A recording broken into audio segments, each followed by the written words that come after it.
In this video, I'm going to show you how the formula for the integrating combinations are derived, and I'm going to show some examples for solving differential equations using these formula, these integrating combinations. So let's first take a look at integrating combinations.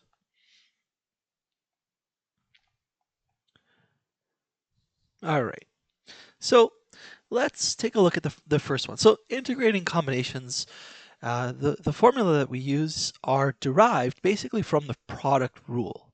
Okay, so the idea is this. The idea is that if you have two variables, right? So if I say, let me zoom out a little bit. All right. If I have, what is the derivative of x and y, x times y dx? Okay, what is this derivative? Well, what does the product rule say? Well, the product rule says that it's x prime y plus y prime x. That's the product rule, right? So, well, what is x prime? Well, x prime is dx by dx, okay, times y. And what's y prime? Well, that's dy by dx times x. Okay, well, that's d of x, y, dx. Okay, so this is these cancel each other out. Okay, and if I was to multiply both sides of this equation by dx, so I'd have dx here, I'd have dx here, and then this dx would basically cancel out, so I'll just delete it. And so what I have, so that's canceling. So what I have is that dxy is equal to y dx plus x dy. And this is the first formula for integrating combinations. So basically, if we find a y dx plus an x dy in our differential equation, we can replace it with dxy. Okay, and simplify the equation. Now, the reason why we would want to do that is that when we integrate dxy, okay, that just becomes xy plus c. So it becomes a simple thing to integrate. Okay, so this is our first equation for integrating combinations. Now, the next two equations, they come from, see, this is the product rule, right? Product rule. Okay, well, they come from the quotient rule. Okay, well, the quotient rule really is just the product rule. So here we have x times y. Well, what is dx divided by y, right? What is this di x, right? Or even let's do y over x, just for simplicity. Okay, so what is the derivative of y divided by x by dx? Okay, so what is that? Well, that's pretty simple. Well, that's equivalent to, and now we can just show the product rule, right? This is the same thing as dy times x to the negative 1 by dx. So now our product rule is y times x to the negative 1 instead of times x. Okay, so what that is, well, that's just, if we just use the product rule, that's y prime times x to the negative 1 plus, well, what is x to the negative 1 prime, right, times y? Well, what's the derivative of x to the negative 1? That's the question, right? So let's continue. So we have d of y. Really, it's dy over x, right? That's what we're looking for. Okay, by dx. And we saw it as that y times x to the negative 1. So y prime is dy by dx. And this is times 1 over x. That's fine. Then plus, well, what's the derivative of x to the negative 1? Well, that's negative 1 times x to the negative 2. So let's put a negative here. Negative 1. X to the negative 2, that's like x squared. And then this is y. Okay? So we have a 1 over x and a 1 over x squared. So we need a sort of common denominator here. Okay? So actually here, let's let's do what we did last time. We multiply both sides by dx. So dx, this dx is going to go here on this one, and we're going to have a dx over here. Okay, so this dx and this dx are going to cancel. This dx and this dx are going to cancel. And I'm just going to rewrite this equation just to make it nice and clean for us to see. Equals, we have a dy, okay, and then we have 1 over x minus, we have a y dx, okay, and then we have a 1 over x squared. Okay, so what we need to do is we need a common denominator, x squared and x. So if we multiply by x over x, we change nothing, right? This is multiplied by 1, right? So what that does is that gives us dy and an x. So we have an x dy, okay? And then we have a minus y dx. And the common denominator for this side is the same as this side. So we can divide both by x squared. See, x by x gives you x squared. And this is the quotient rule, yeah. So dy over x is x dy minus y dx over x squared. Okay. So this is another equation that we can use. This is equation 2. It's a quotient rule. So if we see the left side of the equation look like this, we can replace it with this very simple thing to integrate. So that when we integrate dy over x, okay, we just get y over x plus some constant. Okay, and that'll make solving the differential equation by integration much simpler. Now, I don't have to even go through the derivation for what is the derivative of x over y. I just swap now. If I want to, I can swap x and y. So if I want dx over y, all I have to do is exchange the positions of x and y here, right? So for in equation number 2. So what that is y dx minus x dy over y squared, because the position of x and y are just swapped.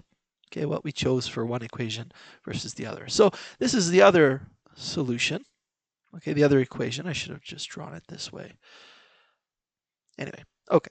So that is the third equation. The next one, the last equation that we're going to solve or show you that can be used as an integrating combination is the one that follows from here. Well, what is dx squared plus y squared by dx?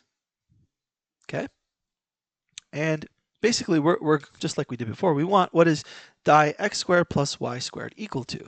So well that's actually quite simple.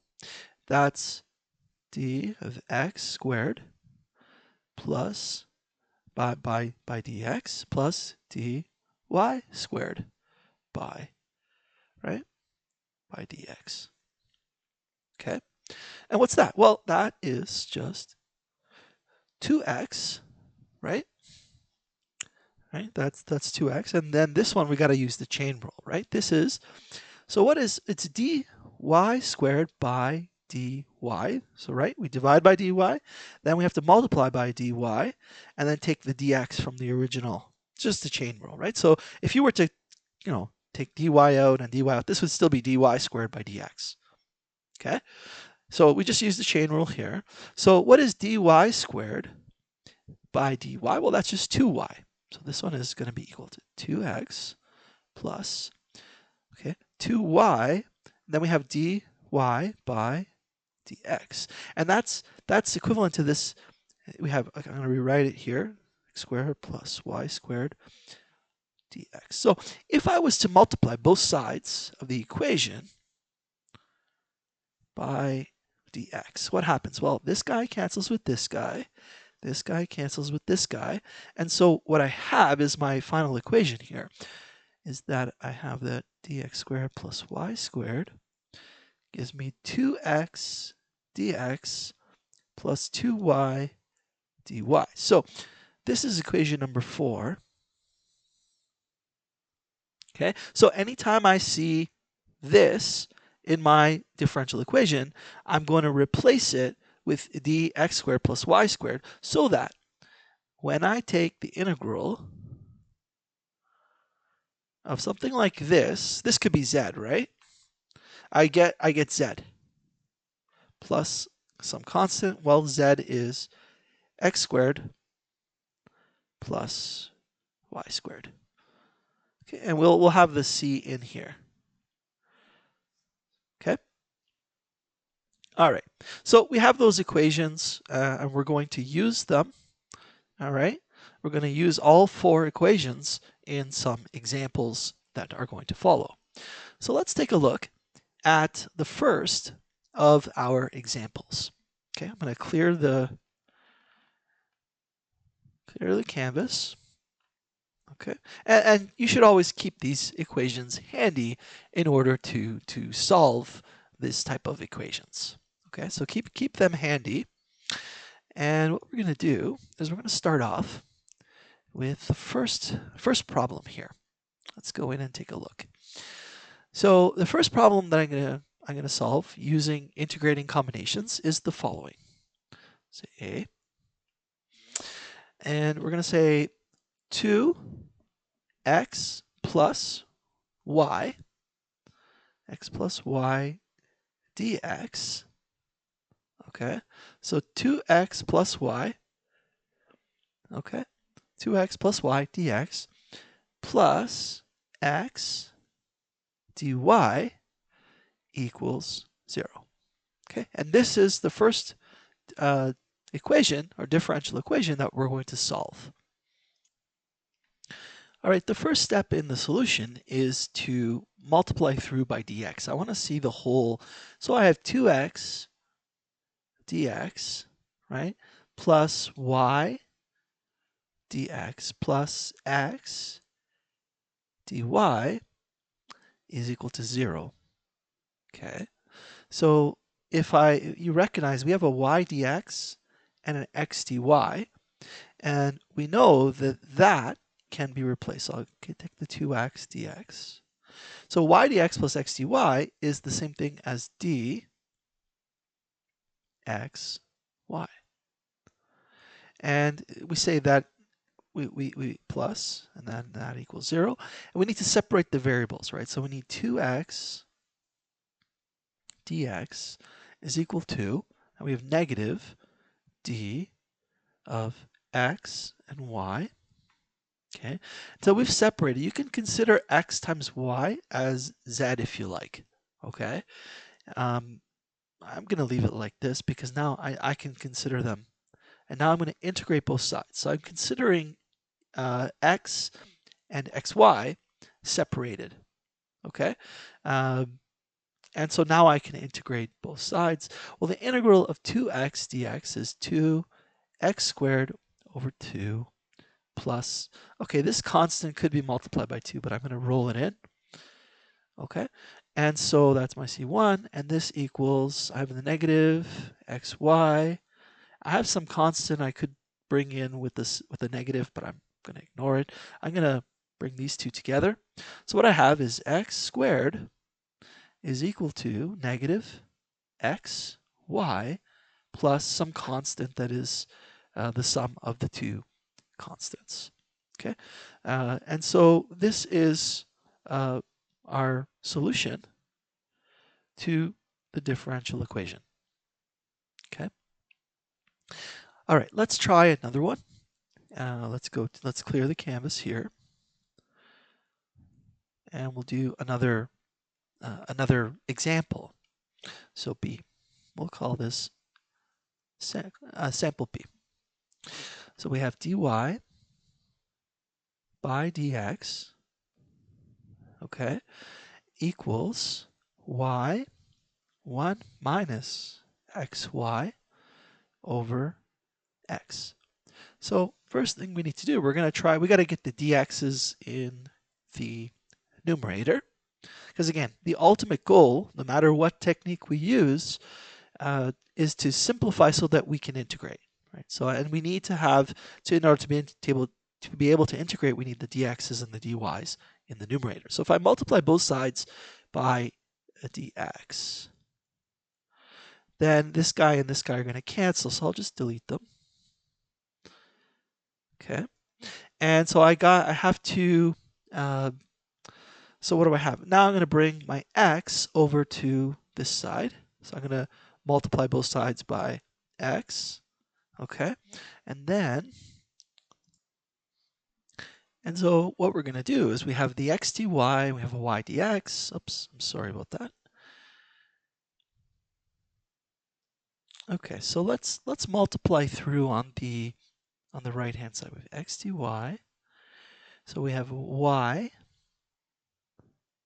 times dx, and then here we have minus x y squared dx. Okay, so let's bring everything over to the left hand side. So we have x dy minus y dx. This is looking like quotient rule is equal to negative x y squared dx.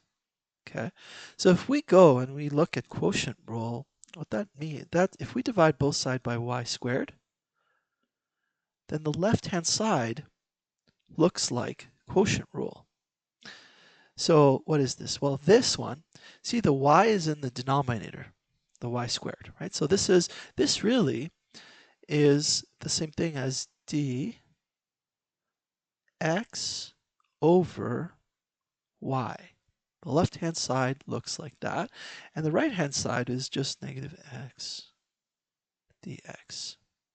Okay, and so if we integrate, now we can integrate both sides. You can consider x divided by y as some other variable like z, if you like, and so the integral of dx over y, this is like a z, is just x over y plus some constant.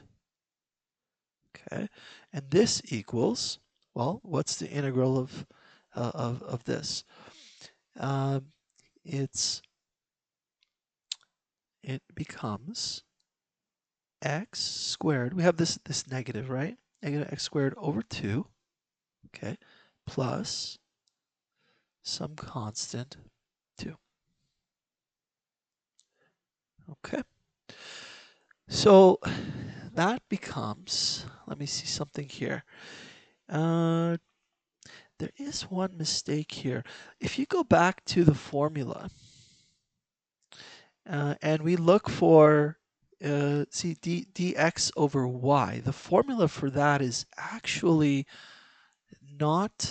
it's not x dy minus y dx, it's the opposite of that. It's y dx minus x dy. So what really I should have done is taken this negative and brought it over to the other side, divide by -1. So then it's y dx minus x dy over y squared, and this becomes positive. Okay, so that's one error I just made. Okay, so that's good. Okay, so then this becomes positive x squared over 2. All right, so you got to be very careful with, well, you make sure you have handy the equations. I missed that. All right, so let's go here. So we can collect the constants. So we have x over y is equal to x squared over 2 plus some constant. I'm going to group all into C. The 2 didn't get written. Okay.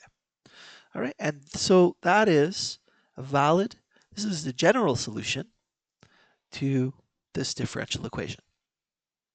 Okay. All right.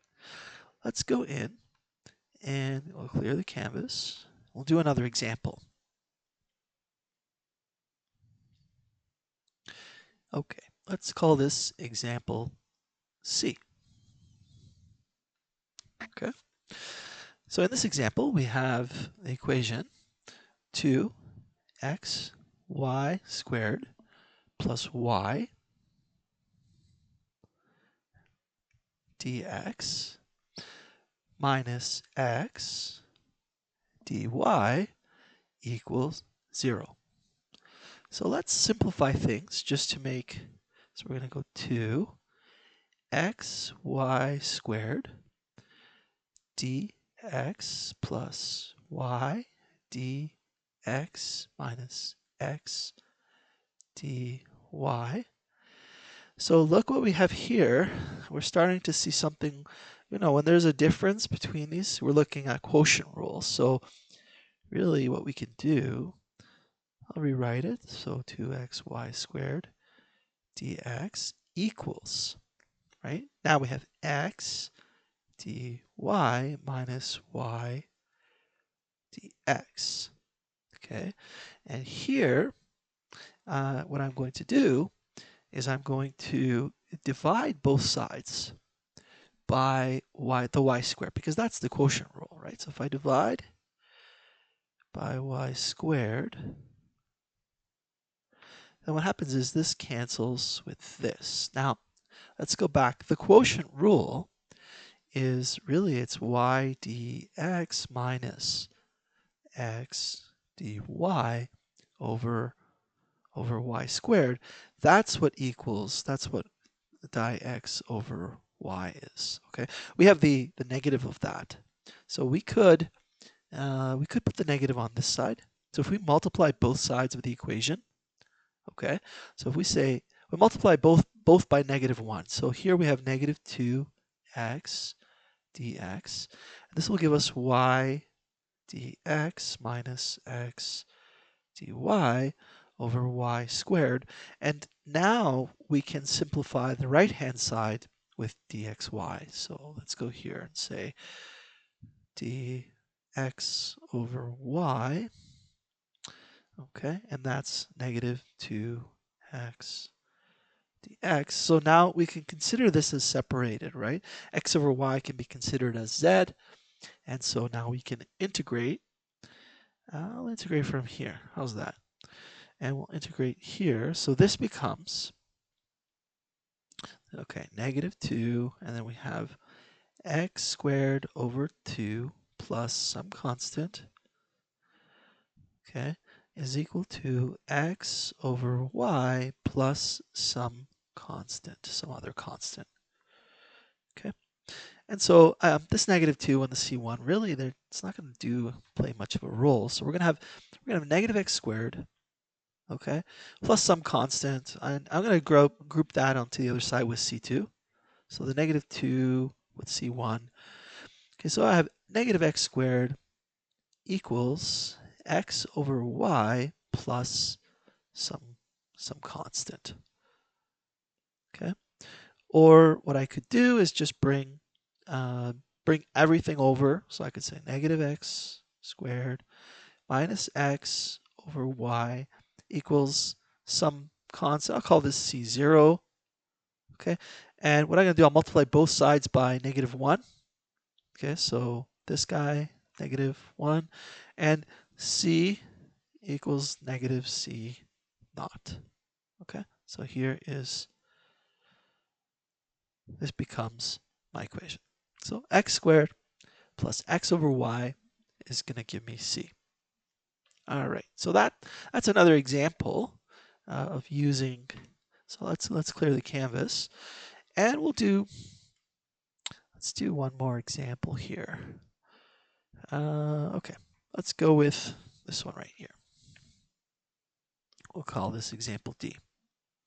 So we have x to the 3, y to the 4, x dx plus, okay, oh, sorry, x dy plus y dx equals 3 dy. Okay, let's see what we can do here. So here you kind of have to use your imagination. This guy right here, x dy, y dx, this is dxy. That one's pretty easy, okay? But what is this one? Well, if I pull out a y from here, then what I have is I have x and y to the 3. Oh, look at that. And that equals 3 dy.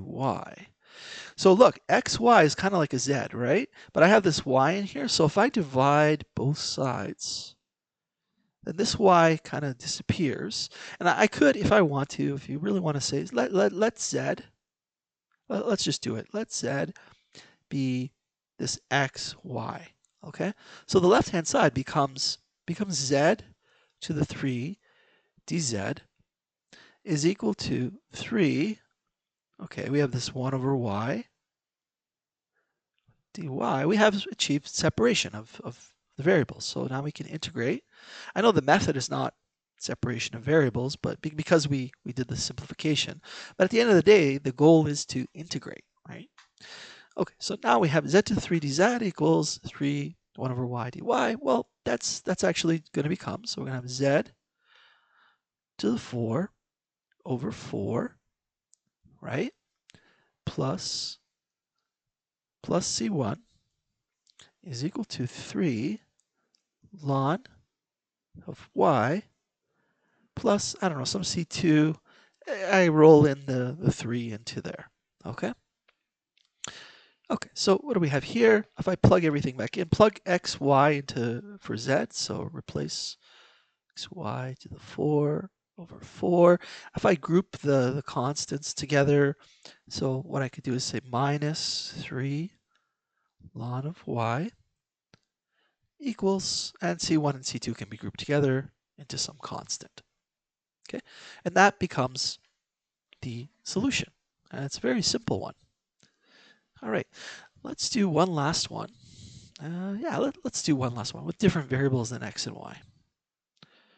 All right, let's clear the canvas and let's do one that's a little more complicated. So let's say a to the 3 dr, okay, plus a squared r dA plus r dA equals a dr. All right, this one is going to be a little more complicated. So let's pull out, let's take a look at this. We've got r dA and a dr.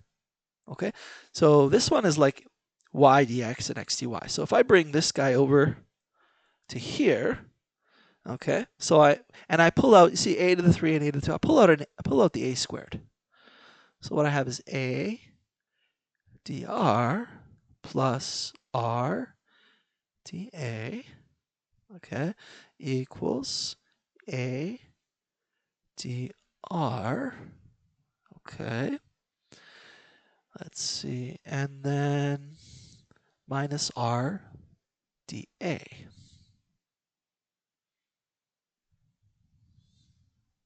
Okay, and this is something that we know. So if I divided both sides, see this a squared here? If I divide by a squared, what I have is, here I have product rule and here I have quotient rule. On the left-hand side I have product rule, right-hand side I'm basically looking at quotient rule here, so that's going to cancel out. So ADR and RDA, this becomes DAR, and this one becomes D, this is R over A. Make sure to check that this looks like your quotient rule, but this is correct. A dr minus r dA over a squared. This is r over a. Okay, so now we've basically separated the variables. You can consider a times r as like z, and you can consider this like, I don't know, we'll call it y if you like. Okay, so this becomes dy is dz is equal to dy. So this is dz, and this is dy. So now we can just integrate, and this just becomes z plus c1, right? And then this equals y plus c2. We can collect the C1s and the C2s, and then sub things back in. So we have Z. Z was A, R, okay, and Y was R over A. And then we'll collect the C1 and C2. So I'm going to minus Y, right? And I'm going to collect C1 and C2 and just call that C. Okay, so we have AR minus R over A is equal to C. That's the solution to this differential equation. This is the general solution, right? C is not determined. It was a first order differential equation, so we expect 1C if it's a general solution, one undetermined coefficient. All right, thanks for watching. I hope you enjoyed this video. We'll see you next time in the next video.